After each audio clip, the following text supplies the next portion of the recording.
Salut la famille, j'espère que vous allez bien. C'est Interview en action et aujourd'hui on se retrouve à Paris sur la scène. On a une interview assez atypique avec un artiste mystère que vous allez découvrir dans quelques instants. Interview en action, c'est quoi? C'est vos personnages publics préférés en partie interview et avec l'action de leur choix. J'espère que vous allez aimer cette vidéo. À tout de suite. Top shot a boy là qui l'a au pattern. On l'entend encore. Come again. Ça qu'a fait easy. À présent, your life là, tout le monde bénéficie. Bon la famille. Alors aujourd'hui, j'ai besoin de savoir qui est le James. Comment tu t'appelles? Alors le James, justement le James c'est diminutif du prénom, tu vois, c'est Jérémy, mon prénom.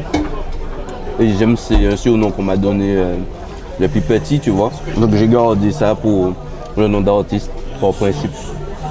Ok. Et du coup, qu'est-ce que tu peux me dire sur toi? Qu'est-ce que tu as fait?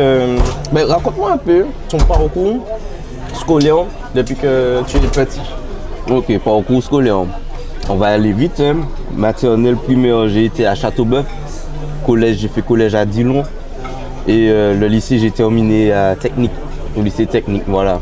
Jusqu'au BTS, j'ai fait une première année et puis après, j'ai pas continué parce que bon, finalement, c'était pas tout mon truc, tu vois. Ça m'a regardé ailleurs. Ouais. Donc voilà, mais sinon c'est un peu ça le parcours. Après ça, j'ai fait pas mal de petits jobs, tu vois, comme tout le monde, hein, je pense. J'ai travaillé un peu partout. Mon dernier emploi, c'était un peu dans le poids lourd, tu vois, chauffeur routier, tout ça. Ok. À quel moment cette passion pour la musique? Alors frérot, ça fait depuis le collège, justement, je faisais des petits freestyles comme ça, tu vois, c'était toujours délire, mais j'ai toujours aimé la musique. J'écoutais beaucoup les anciens, les Danto, tout ça, ouais, ça c'était le kiff. Franchement, je me voyais pas du tout chanter un jour, tu vois, c'est venu comme ça. En vrai, j'ai vraiment commencé, on va dire, au lycée. J'ai rencontré mon cousin DJ Livio, justement, qui faisait des prods, des trucs comme ça. Donc, je me testais, tu vois. Et un beau jour, j'ai Tiblika, tu vois. Ouais, au lycée, on était au sport. RIP Force, franchement, gros big up à lui. Il m'a dit, frérot, on fait un truc, machin, on était en sport, tu vois, c'était le bon délire. En fait, c'était deux classes, hein, donc il y avait la STMG 1 et la 2. Et puis frère, dans les vestiaires, on fait un truc petit délire, tu vois, on fait du son, on fait du bruit, un truc. Et puis frère, on envoie des sons, machin, chacun lâche une petite ligne de freestyle, donc lui aussi. Ouais, c'était déjà Tiblika, tu vois. Tout le monde savait qui c'était et puis frère, t'avais moi, frère. Au calme qui tosse le mec, le petit gars, machin. Donc on envoie des lyrics, tout le monde, même les autres et tout. Et celui-là, j'envoie du texte et tu vois, il a kiffé, il m'a dit, oh fort, t'as qu'à causer, machin, tu vois, il a kiffé la vibe et tout. Après le sport, il vient, il me dit, hey, oh, on va faire ce son-là, ça écrase et tout. On va faire un truc, non, ben sérieux, machin. Il dit, vas-y, tu vois chaud. Au début, j'y croyais moyen, je vais pas te mentir. Et puis, il faut un jour, frère, il m'envoie un message, oh, fort, tu fais quoi ça avec nous, au studio, ben quoi. Il était avec son frère Oblicasti, tu vois. Il a dit, ok, nous aller, ben, on est allé chez Skunk. Et c'est là que mon premier son est né. Donc c'était Tiblika, Blicasti, le James, Zozo McFuel. Zozo McFuel, en veillant des babs sans poil. Il te mène un commodet Opel, carnaval, prince Kétel, Mac Floribert, mon miel. Une belle anecdote. Frère, j'ai commencé comme ça, tu vois, je suis arrivé. Zozo McFuel. Et justement, c'est mon cousin DJ Livio qui a fait la prod de ce son. Puisque Tiblika cherche une prod, etc. Je lui ai dit, ben il y a mon cousin qui fait ça, si t'es chaud, je lui donne le délire et tout. Il m'a dit go. Et puis on a fait ça quoi, le son a quand même super bien marché, j'avais eu de beaux retours. Les gars m'ont dit de pas lâcher, tu vois, de continuer, de diffuser, de faire des trucs, tu vois, de sortir mes sons, de pas garder ça pour moi qui est un talent. Un potentiel, un talent. C'est ça. Ok. Donc j'ai continué comme ça, frérot. J'envoyais sur SoundCloud à l'époque, où ceux qui me suivent depuis longtemps, c'était SoundCloud. Donc voilà, frère, c'est parti de là, hein. Mais en tout cas la musique c'est un kiff. Il faut savoir qu'à l'époque, j'avais pas spécialement de moyens pour aller en studio poser des sons. C'était pas comme maintenant, on va dire. Exactement. Fallait payer quand même l'enregistrement, l'instru. Tout à fait. Donc c'était un coût. Voilà, ça demandait des sous. Donc je bossais beaucoup avec mon cousin. Tu vois, et puis j'ai appris à m'enregistrer tout seul. Ouais. Je reviens de loin. Jusqu'à maintenant, je me produis tout seul. Là, voilà, là, c'est le cadre idyllique. Là, on est obligé de faire une petite pause parce que franchement, c'est magnifique la famille. Ça mérite d'être et ça c'est juste pour vous, pour que vous puissiez kiffer avec nous. J'espère que ça vous plaira la famille. Tu t'es enregistré toi-même? C'est ça, et jusqu'à maintenant, je m'autoproduis hein, de A à Z. Mais avant, frère, c'est les moyens du bord étaient compliqués. Ni ça qui freine les first smoke en vieux joint. Ni ça qui soutient tout politicien. Je posais que portable, mon frère, je voyais les audios sur Audacity. On va vous mettre des extraits de ce qu'il faisait sous SoundCloud, parce qu'il y a quand même il y a encore des trucs. SoundCloud, Ouais. Il y a encore des trucs. On les n'importe qui de nous qui dit pas voler. Si c'est lyrique sur les temps, ça qui. Bon, il y a certains que j'ai supprimé parce que c'était vraiment pas audible. Et puis aujourd'hui, voilà, on continue de se produire avec de meilleurs moyens. On s'y investit dedans. On maîtrise et ça fait plaisir de voir que le parcours en fait justement. Ok, donc moi je te connais personnellement, du coup ça fait maintenant 4-5 ans. Au moins, voilà. Ouais. Le James, en vrai, à l'époque, on entendait, mais on ne voyait pas forcément c'était qui. Tout à fait. Mais on a vu c'était qui avec la TKD. Qu'est-ce que tu peux me dire de cette expérience que tu as eue avec la TKD? C'était incroyable, franchement incroyable. Ça a été un tournant en vrai de ma carrière, le groupe TKD, parce que la vibes, on s'est tous retrouvés sur une bonne vibes, que de bonnes personnes, Natoxy surtout, amoureux de la musique aussi. Gros big up à Natoxy. En passant. Et frère, non, la TKD ça a été un bon tournant. Je pense qu'on a vraiment ramené cette touche de bonne humeur à travers la musique. Pour toi, est-ce que la TKD, c'est la TKD qui a vraiment fait renaître le Chata qu'on a actuellement? Est-ce que cette ambiance de groupe, d'amis, il y a des sons qui sont passés quand même à l'international, qui ont été entendus par beaucoup de personnes, qui ont même fait le buzz sur TikTok. Je parle bien d'applaudissements surtout. Wap, maté bon d'or, lolo mais c'est toi, moi même pas bon. Pas bien cette histoire, en papier castor. Et du coup, est-ce que tu penses que le Chata qu'on a actuellement a eu un renouveau depuis la TKD? Alors pour moi, oui quand même. La TKD a vraiment contribué à ça. Parce que le Chata commençait déjà à s'exporter en France d'une certaine manière. Tu vois, il y avait Chinois, Ximorine, Natoxy lui-même qui commençait déjà à ramener ça en métropole. Tu vois, ça devenait de plus en plus tendance. Et justement, de par Natoxy, d'avoir créé ce petit groupe-là de fous, tu vois, j'avais dit ça comme ça, frère, ça a été un boom, tu vois, parce qu'Applaudissements, on va pas se mentir, ça a été un titre super fort. Super fort, je pense que même nous on n'était pas. Normalement c'est single, il me semble. Oui, c'est single. Alors c'est single malheureusement, voilà, on n'a pas eu l'assertif parce que distributeur, etc. Parce qu'il faut savoir, on est des indépendants, on n'a pas de maison de disques, on n'a pas de label, on est vraiment voués à nous-mêmes et c'est incroyable quand même ce qu'on a fait, parti de rien quoi. Ouais. Et oui, pour répondre vraiment à la question, je pense que la TKD a joué un rôle crucial dans l'exportation du Chata en métropole, etc. Parce que depuis Applaudissements, il y a eu beaucoup de titres qui sont nés derrière et de par nous-mêmes. Hein. Oui. Accroupi. Girl accroupi. Girl take your time and not a journey. Girl accroupi. Pilule. En papier sti, beau, l'homme juste fait chalet pour m'appeler mon trou. Boug me fait ding, ding, dong, en les bons dames, mon con en cloche. Ça a été des morceaux qui sont venus ajouter du piment à tout ça et ouais, ça a été fort. Ok, on va continuer sur le sujet de la TKD. Pourquoi il n'y a plus de son avec la TKD? Pourquoi le groupe n'est plus? Et qu'est-ce que tu penses du fait que le groupe soit éclaté du coup?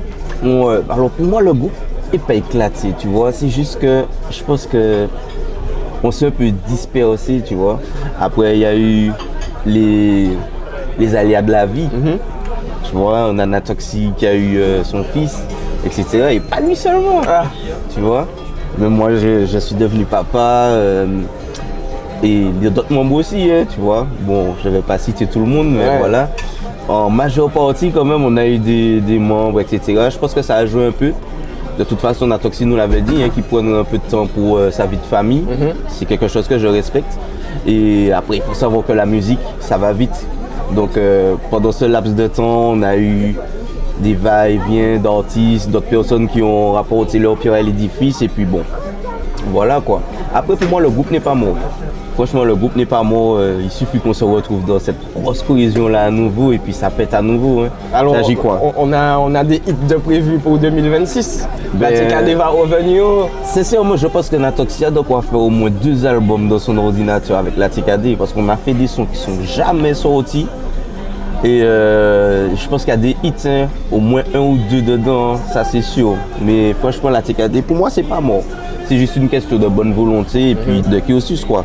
Après, il faut dire que je suis parti en métropole aussi. Ça a été un départ, tu vois. Donc du coup, là, actuellement, tu habites en métropole. C'est ça. Maintenant, je vis en France, à Toulouse depuis 3 ans maintenant. Hein. Et le but n'était pas spécialement de développer dans la musique. C'était juste faire trouver du boulot et puis développer tout court. Et faire par gros hasard, enfin. Je ne vais pas dire hasard, hein, parce que c'est le travail après tout. Ben, la musique s'est concrétisée pour moi, quoi. D'avoir mis le pied sur le territoire, ça s'est concrétisé. Et au final, ça fait maintenant 3 ans que je vis de ma musique quand même. Donc du coup, en ce moment, tu vis que de ta musique ou tu as un travail à côté? Que de la musique. Alors au début, j'avais quelque chose à côté pour sécuriser. Et au fil du temps, plus les choses se concrétisaient et ça devenait impossible de cumuler les deux. Parce fallait que je développe, tu vois, côté musique. Et ça n'était pas compatible avec le boulot. Je pouvais souvent m'absenter, je m'amusais à donner des congés sans solde. Même objectivement, pour le patron, c'est pas pro. Donc j'ai préféré arrêter, me concentrer vraiment sur la musique, sur la carrière. Et justement, concrétiser les choses. Donc là, j'ai créé un peu mon label indé. Et voilà quoi, je me débrouille, comme on dit. Du coup, tu nous as annoncé ça comme ça, tu es devenu papa? Oui, tout à fait. Tu as une fille? J'ai une petite fille, elle a 2 ans maintenant. Ok, ah ouais, quand même. Ouais, ça passe vite. Ouais. Je pense que c'est la future Chata Queen aussi. Hein. Attention, parce qu'elle chante déjà. Donc, ouais. Tu es toujours avec ta compagne? Ça se passe bien sûr. Ça se passe bien, bon, des fois c'est compliqué, hein. Il y a des hauts débats comme partout. Mais on est là, on tient solide. Et comment tu fais justement pour allier ce côté artiste avec vie de famille, puisque on sait que tu es amené à aller faire des prestations assez souvent. Comment ça se passe au niveau de vie de famille de ton côté? Est-ce que tu as le temps pour ta famille? Est-ce que tu es vraiment concentré sur ta carrière? Comment ça se passe? Ben, en vrai, j'essaie d'alterner pour les deux, tu vois. Pour faire des concessions, il y a des sacrifices à faire parfois. C'est pas évident, mais on le fait quand même, tu vois. Donc, j'arrive à prendre du temps, que ce soit pour la famille, quand il faut. Et pareil, hein, pour le boulot, quand il faut y aller. Il n'y a pas le choix, il faut quand même rester focus. Donc, on se donne à fond et puis on va y arriver, quoi. J'arrive à alterner dans tous les cas, donc ça ira. Ok. Comment tu as fait pour te développer sur la métropole?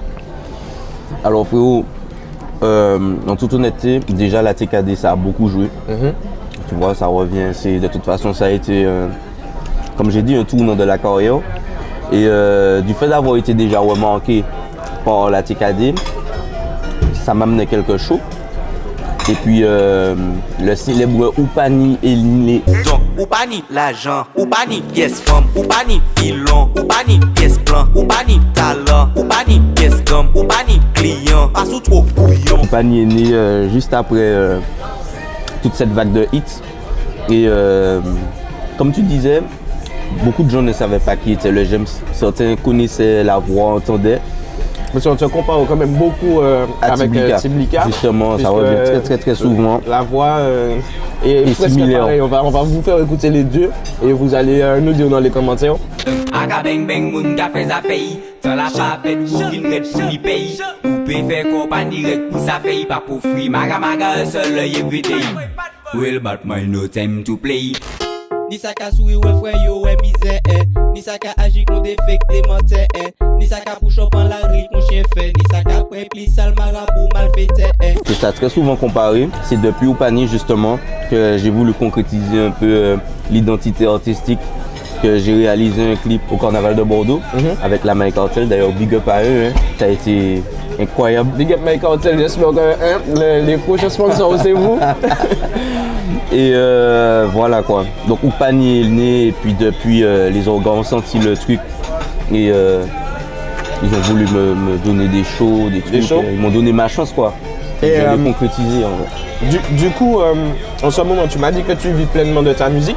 Quelle est la source de revenus qui te permet de te dire que tu es tranquille?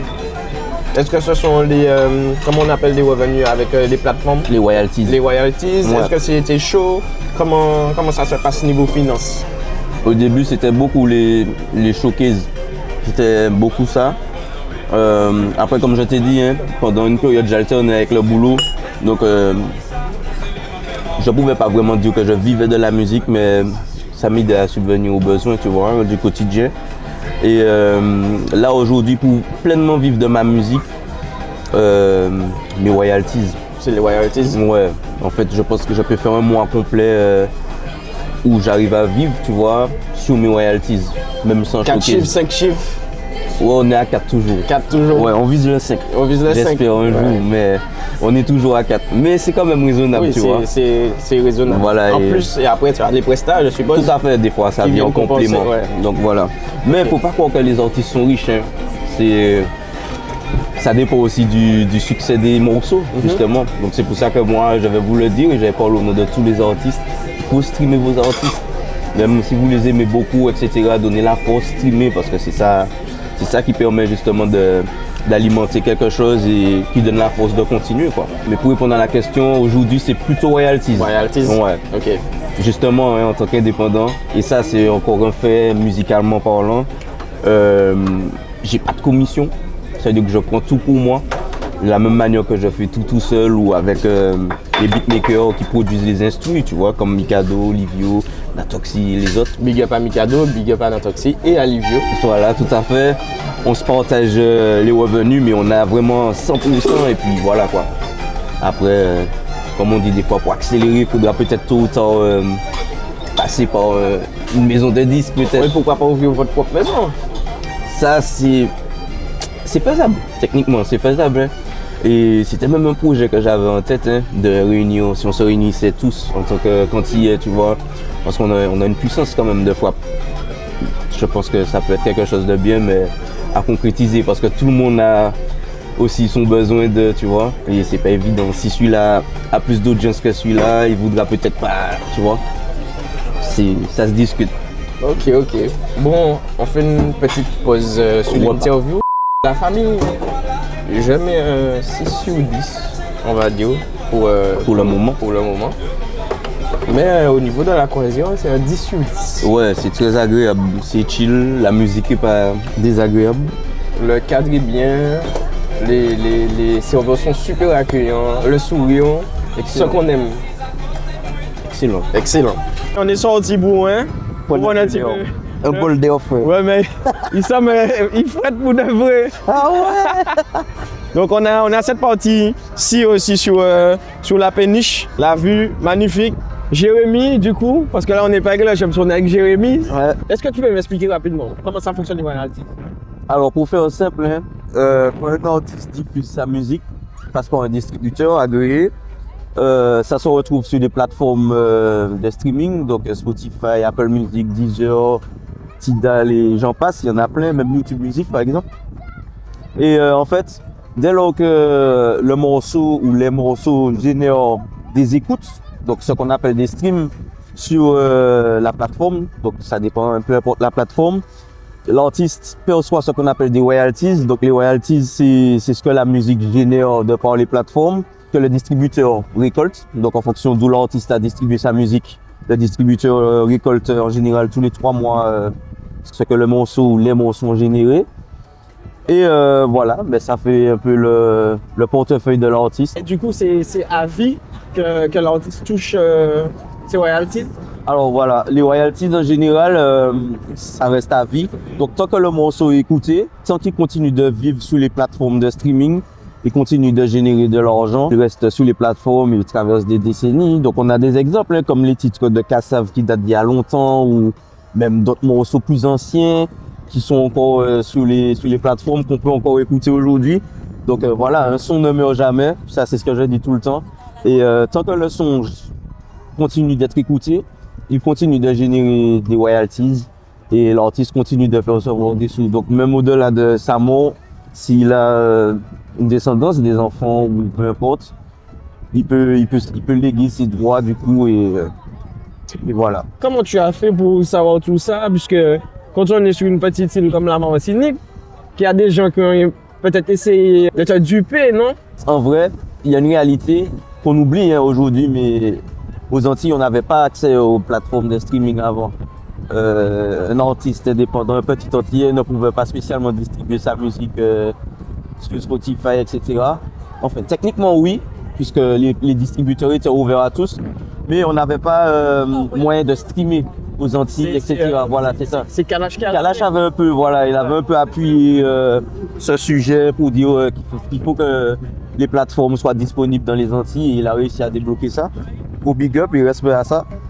Big up Kalash. Il faut le dire, ouais. C'est maintenant de plus en plus qu'on a des accès et vu que notre musique est de plus en plus écoutée, donc ça génère de l'audience. Donc automatiquement on s'y intéresse et on comprend quoi le mécanisme. Je reprends quelques petites questions pour toi. Quelle anecdote dans la musique que tu peux nous raconter? Alors une anecdote. Dans la musique, hein? Dans la On musique. va faire une anecdote sur toi.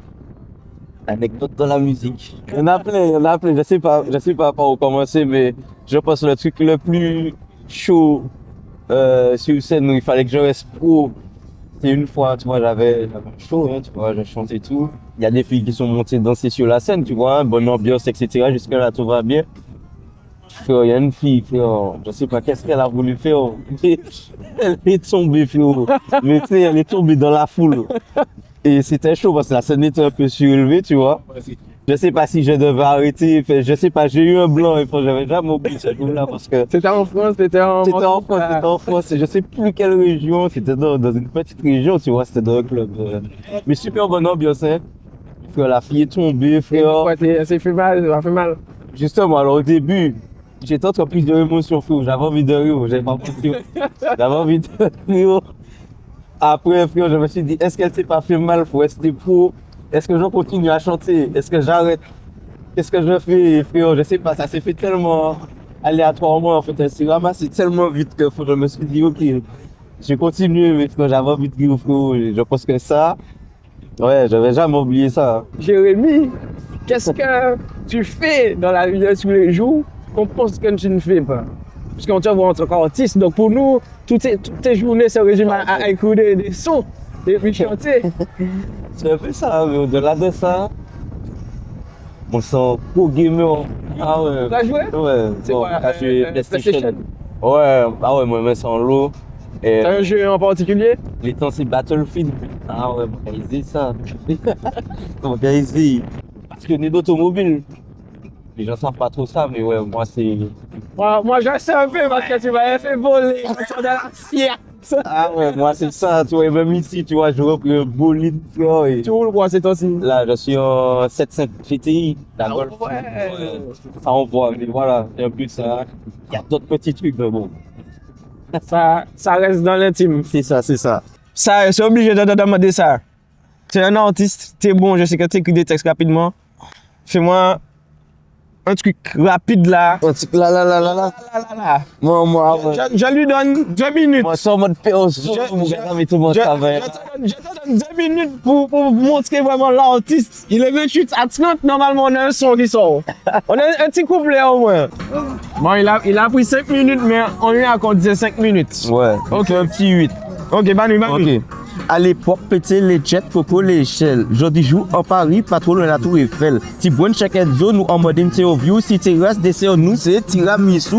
Le sa freestyle tala qui descend tech. C'est pas son parfum, c'est son fond, bonne tête. Ils sont derrière son, nous pas gêne et à la guette. Ambiance, notre fête, nous t'es qu'à bonne disquette. Le vrai artiste. Ok, bon. On big up les j'aime ça va Honnête. Donc du coup, Jérémy, on a eu sur la fin de la balade. Ouais, mais la Est-ce que tu as des projets pour 2026, mixtape, feat, album? Ouais, toujours, hein. Toujours, de toute façon, c'est le charbon maintenant, donc il n'y a pas le choix. Je vais essayer de préparer un petit EP. Dans cet EP-là, j'ai envie que les gens découvrent le j'aime sur d'autres facettes, tu vois. Ça y est, le j'aime sur du chattage, je pense que les gens ont compris. Mais là, j'avais emmené dans un autre univers pour qu'ils voient un peu tout ce que je sais faire. Et comme tu disais, on a parlé de featuring, ouais, c'est quelque chose que je vais apporter aussi pour faire quelque chose de sympa, de marquant, etc.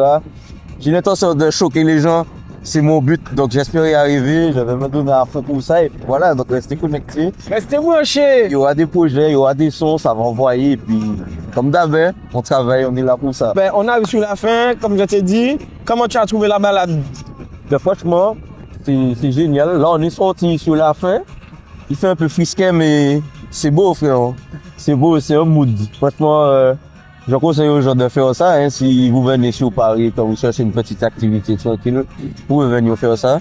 C'est quelque chose que je voulais faire, c'était dans mes projets. Donc, big up, pour ça, hein. Big up. Il m'a permis de faire ça tout en échangeant avec vous sur quelques points, des sujets intéressants en vrai, je pense.